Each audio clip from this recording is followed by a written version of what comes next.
Welcome back, everybody. As you can see, I've got some new seeds I'm going to try to plant today. That's one of them, obviously.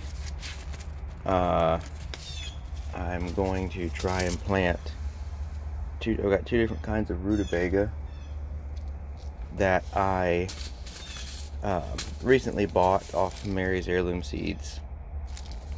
And then this is some turnips, purple top, white globe turnips that I got from my good friend Dan at agoristacres.com.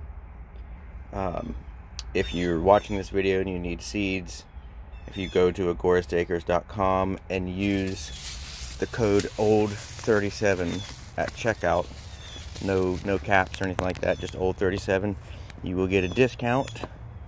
And his seed collection is ever growing, so be sure to check it out. And he is a good guy. He ships quickly, good reasonable pricing, all that stuff. So give him a look up and order some. And plus he sends them in these nice little containers here. Anyways, so I'm going to try to plant some of these. Like I had talked about, my family has gotten to where we tend to eat quite a bit of turnips and rutabagas, and I'm going to plant some. I don't know if it's the right time to plant rutabaga, because what I've read about them is they need a fairly long growing season. But I'm going to, so what I read was to plant them, like at the end of May, beginning of June, so that they have time to grow, but they also need cool weather.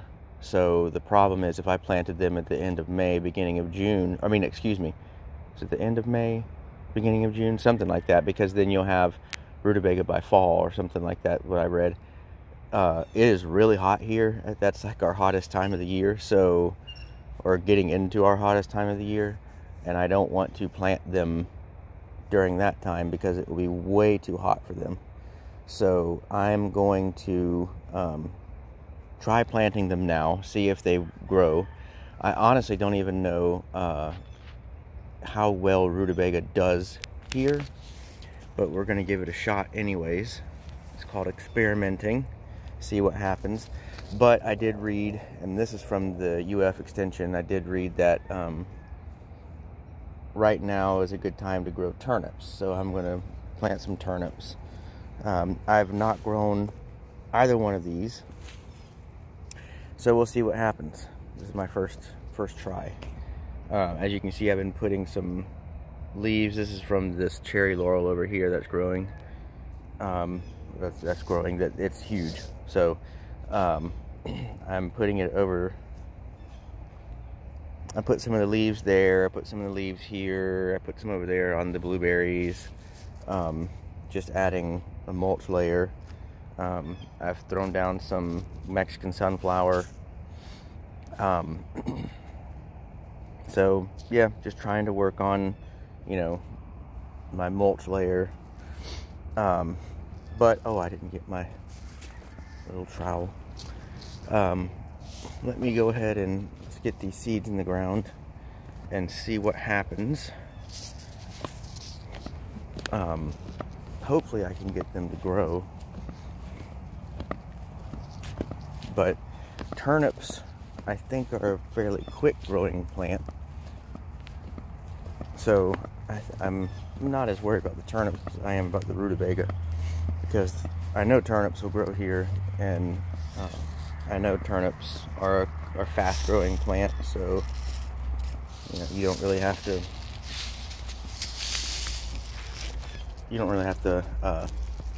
worry too much about them. Let me see here. I'll just leave this out there. Now these are all very small seeds, so I think the idea is to just kind of sprinkle them and then kind of lightly cover them with soil. You don't want to really bury them. I don't even know if you're supposed to dig a trench, like a little trench, to put them in. I don't know, but we'll try. I don't know if I'm going to be doing like giant rows of them. I think right now I'm just giving them a shot to see if I can get it to work. So let's see. I've got to find, you know, where I've got some space and put them in. I'm just going to disperse them in. I've got two different kinds of rutabaga. I've got American purple top and Laurentian. I don't know. I have no idea which one grows best. I have no idea. I don't even really know which one I've eaten. I would assume it'd be the purple top because the rutabaga that we've bought from the store has a purple top on it, or it has purple in it. But I don't know if the other one has purple in it too. I don't know. So I think what I'm probably gonna do is just clear a little space here, and right here, right now, I'm gonna put in some turnips. So give me 1 second here.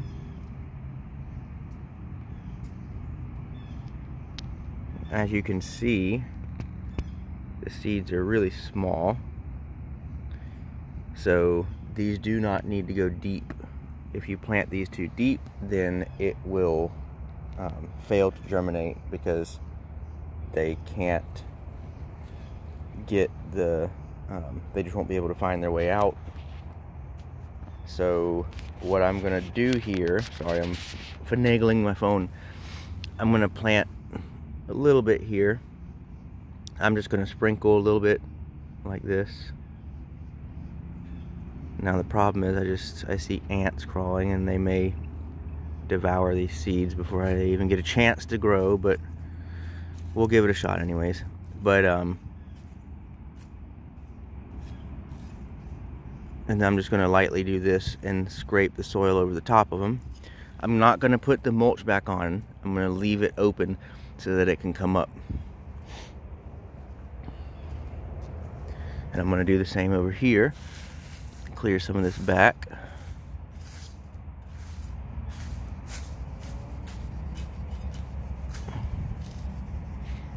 And we'll just sprinkle a little bit. You're gonna have to, the best thing to do with these, you're gonna have to thin these out. You know, you're gonna have to come back in, thin them out when they start to grow. So you sprinkle a lot. That's why a lot of times you see them in rows. You sprinkle a long row, let them start to come up.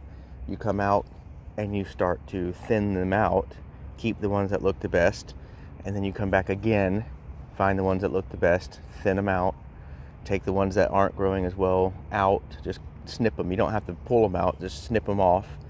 And in doing that, you'll be left with the best out of the ones that you've grown, the strongest, and you'll get a better crop that way. So I'm going to put some in here. Now, what I'm interested to see in this, I just watched a video that David the Good shared last night, talking about old-fashioned row farming, like, you know, what your great-grandma and great-grandpa used to do. And he talked about how simple it is, and how, you know, people don't want to really do it anymore because we found new and shinier ways to do things, and doing things in rows is not economical, or ecological, excuse me. And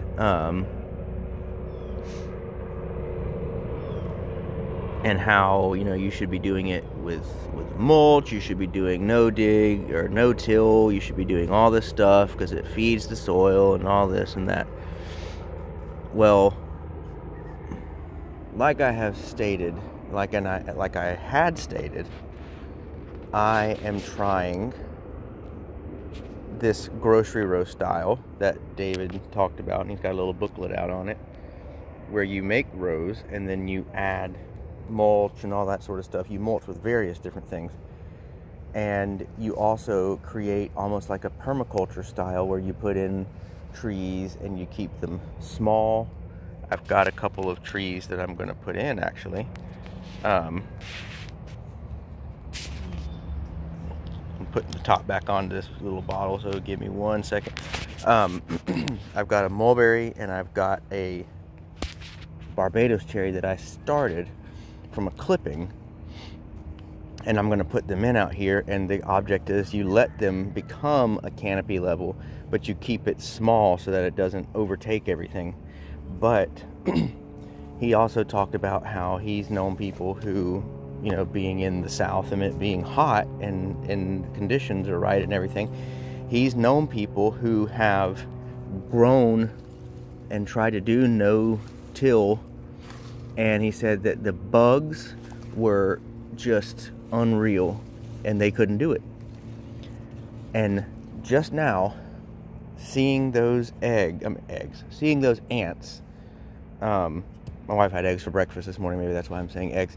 Seeing those ants when I moved back that layer of leaf litter and moved back some of that mulch that I put down and stuff like that, seeing those fire ants crawling all in there, I'm starting to wonder if that's going to be the case for me. Because one of the worst pests, in my opinion, in a Florida garden are fire ants. Fire ants get all in your garden and they will ruin, and either they'll do it themselves or they will aphid farm on your plants. So they'll bring aphids in and put them on your plants and have them on your plants, and I think they take, like, they get, I don't know, nectar off of them. I don't know exactly, but they literally sit there and farm the aphids. So the aphids are eating your plants to smithereens, and the fire ants are benefiting from it. So we'll see. I may try it and say, no, this isn't going to work because of all of the pest issue. So we'll give it a go. We'll see what happens.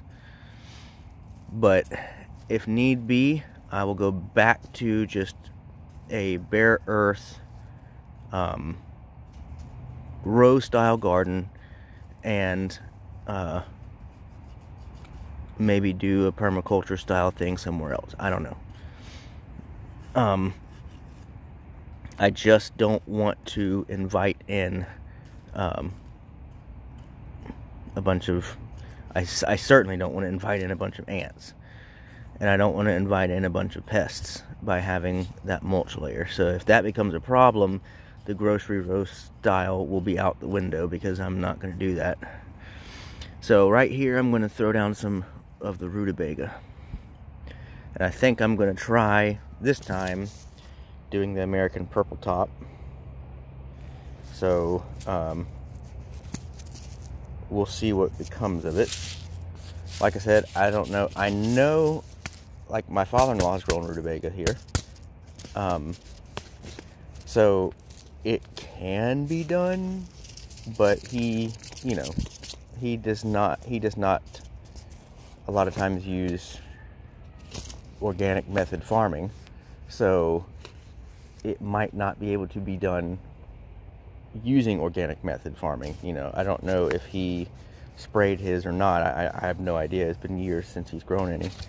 But like I said, you're supposed to plant them, like what I read is you're supposed to plant them in late summer, so that, or in, I don't know, late summer, midsummer, whatever, to get them to have enough time to grow. But that's not really feasible here because of how hot it gets, and they don't like it to be super hot. So I'm going to try growing them now, because we don't really have a bad winter in Florida. I'm going to try growing them now, and then maybe by spring we'll have Rutabaga. So similar concept. I'm going to go along and I'm going to just sprinkle.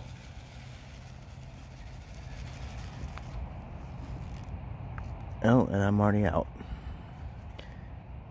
Well, almost out.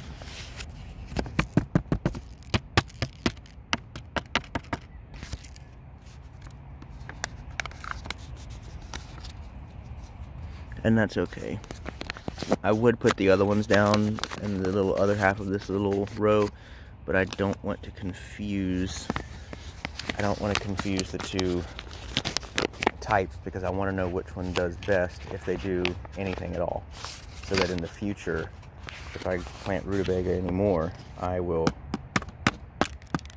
know to use one or the other. So right now I'm just gonna do the American purple tops, but similar fashion, I'm just gonna kind of lightly rake over with soil. You don't want to, with small seeds, this is not just for turnips and rutabaga. You don't want to, like I said, you don't want to bury them too far, because then they won't be able to germinate. There are ways that you can help seeds germinate, and a cool thing, Mary sent this paperwork that with the seeds that I ordered, and it talks about certain seeds you can do this or that to get them to have a better chance of germinating. You can you know, as in like more seeds germinate and they germinate stronger and stuff like that. Like you can soak them in some warm water overnight. You can some of them, like, you put on like a wet paper towel and let them germinate that way. Just various different ways, but most of the time I don't worry about all that. I just put it in the ground. So now I gotta water them in. We actually got a couple days of rain here recently, which is nice. But I'll water these in lightly.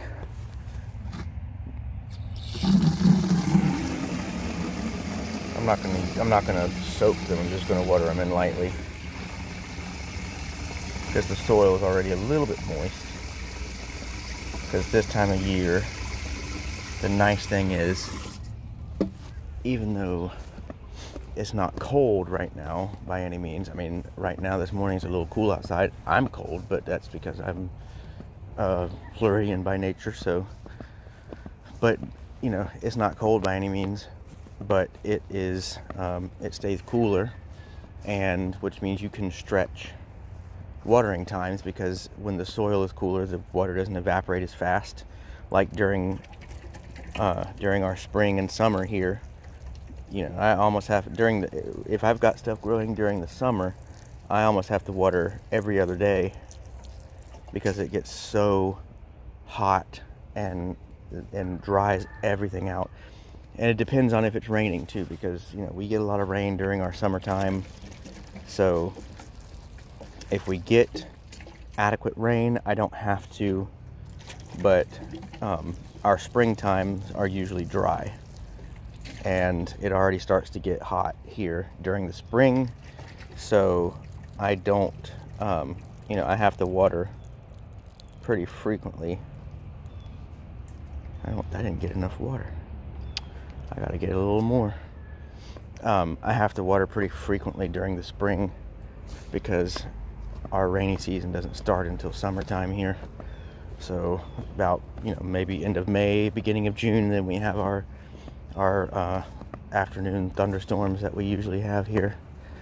And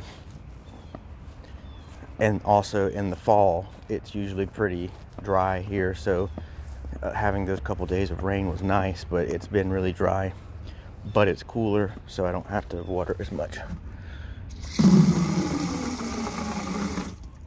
which is always nice. Hopefully sometimes in the near future, I'm going to have a bunch of friends of mine come out, and we're going to install, it won't be anything fancy, but a irrigation system, so that I can water everything at once and not have to drag a sprinkler around.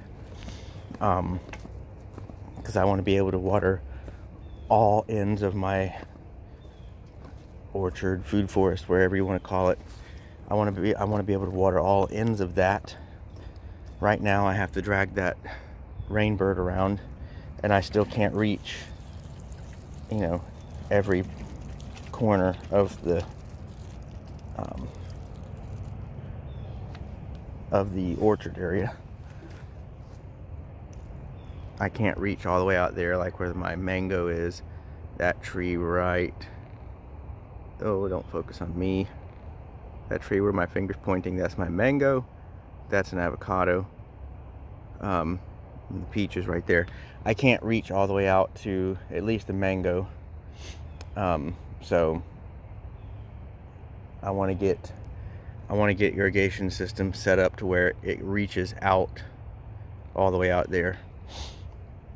It doesn't even reach even from like right here, and I can't stretch it any farther from here when I have the hose hooked up. That tree right out there is my star fruit. It doesn't reach over there. It'll hit the bananas, but behind the bananas is the everbearing mulberry. It won't reach that. The good thing about the mulberry tree is it's so established that it doesn't really, you know, it doesn't complain if it doesn't get watered a lot. It's gotten big enough and stuff now that it takes care of itself for the most part, but still it won't reach.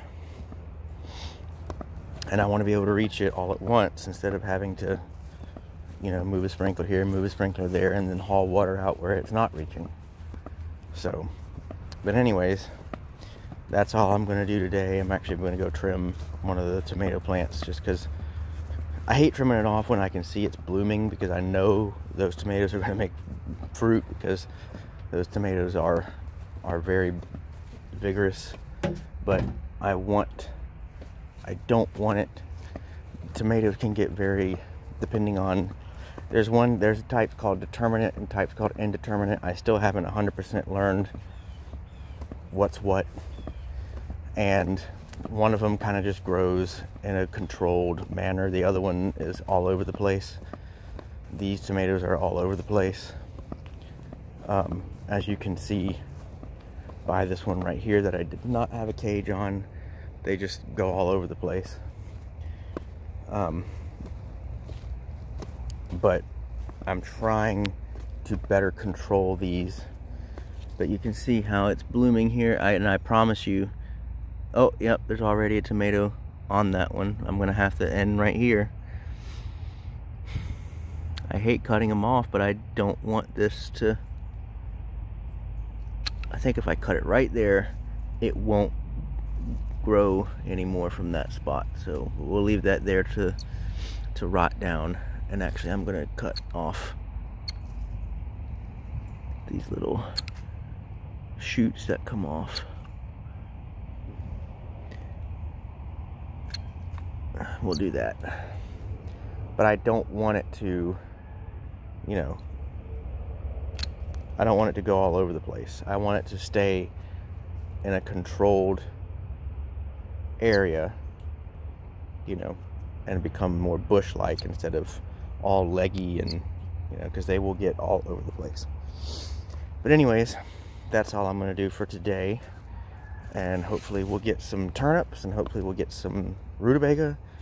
One thing I might do in the future, if these seem to do well, either one of them, is come along on the very outside of the rows and dig little trenches and grow rutabaga or turnip.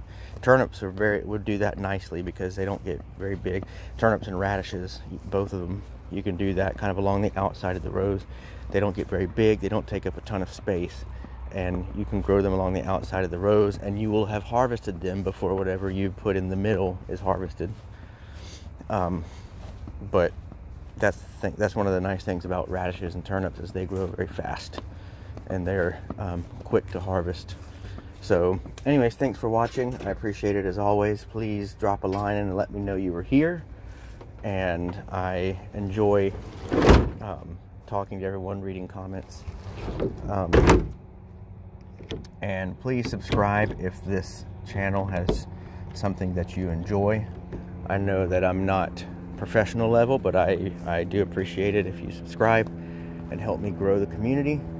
And until next week, next week we'll see if I make a video or not. It may be something very short, as next week is Christmas. So